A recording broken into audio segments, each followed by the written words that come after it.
শিল্পীৰ দুৰ্দশা গোহালিৰ ক্ষিৰতি গাই বিক্ৰী কৰি মুকলি কৰিলে এটি বিপ্লৱী গীত। আমগুৰিৰ এজন প্ৰচাৰবিমুখ শিল্পীৰ দুৰ্দশা। সাফলটিং নপাম গাঁৱৰ ৰঞ্জিত নাথে নিজৰ গৃহত মুকলি কৰিলে জয় আই অসম নামৰ এটি বিপ্লৱী গীত।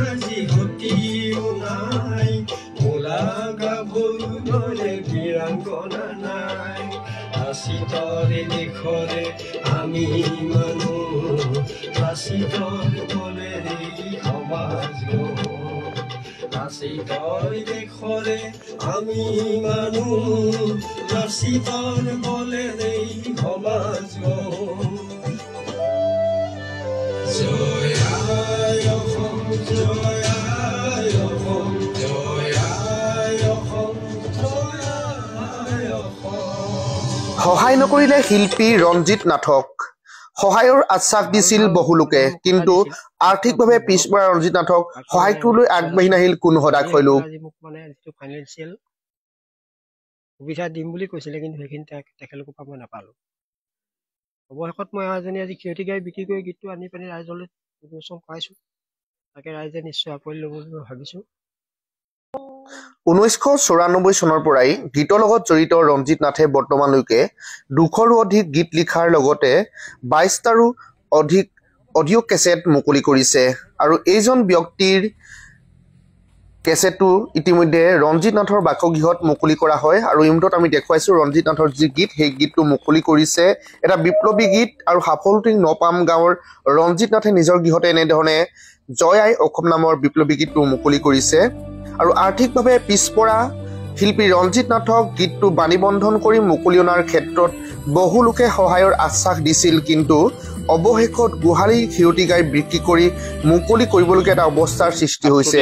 নপাম গাঁৱৰ ৰঞ্জিত নাথ এজন শিল্পী। ইতিমধ্যে তেখেতে 22টাৰো অধিক গীত পৰিৱেশন কৰিছে। আজি জয় আই অসম এই বিপ্লৱী গীতটি উন্মোচনত আমি উপস্থিত থাকি অতি আনন্দিত হৈছোঁ। আমি আশা ৰাখিছোঁ এই জয়যাত্ৰা ৰঞ্জিত নাথৰ অব্যাহত থাকক আৰু গীতটোৱে জনসাধাৰণৰ সমাদৰ লাভ কৰক। আজিৰ যুগত প্ৰচাৰ অবিহনে কোনো এটা প্ৰকাশ পাব নোৱাৰে। ৰঞ্জিত নাথে ইতিমধ্যে যিখিনি গীত তেওঁ উলিয়াইছে, গীতখিনি প্ৰচাৰ বিমুখ হৈ আছে। মই ৰঞ্জিত বৰাৰ লগতে গাঁৱৰ যুৱকসকলো আহ্বান জনাইছোঁ যাতে এই গীতবিলাক প্ৰচাৰ কৰি ৰঞ্জিত নাথৰ লগতে আমাৰ অঞ্চলটো এটা গৌৰৱ কঢ়িয়াই আনিব পাৰে। শিল্পী সত্তাই তেওঁ জীৱিকা হিচাপে এখন সৰু দোকান দিছে। অৰ্থনৈতিকভাৱে সবল নোহোৱাৰ বাবেই তেওঁ প্ৰচাৰ কৰিব পৰা নাই। মূল কথা এইটো। তাৰমানে তেওঁ যদি অৰ্থনৈতিকভাৱে সবল হ'লহেঁতেন, ইতিমধ্যে তেওঁ 22টাৰ অধিক এই গীতখিনি নিশ্চয় জনসাধাৰণৰ মাজত প্ৰচাৰ হ'লহেঁতেন।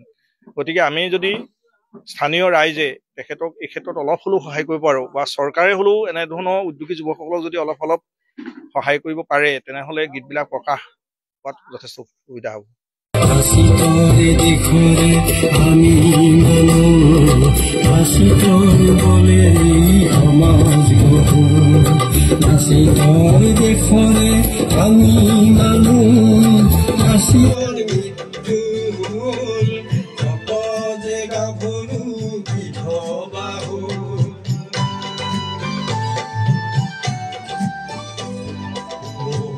শহীদৰ সমাধি নহল, ধূপ ধূনা চাকিবোৰ থমকিলো,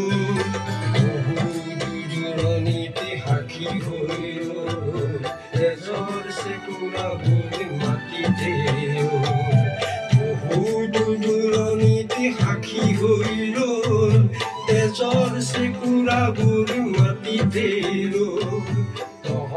জানো আকৌ আহিবি, মোৰ দেশ মোৰ মাটি ভুলিবি, জানো আকৌ আহিবি, মোৰ দেশ মোৰ মাটি ভুলিবি।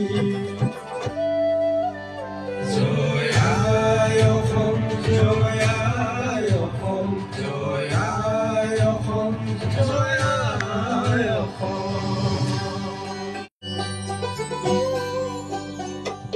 সমাজ সহিবলৈ একতা নাই, যুঁজ কৰিবলৈ যুঁজাৰু নাই।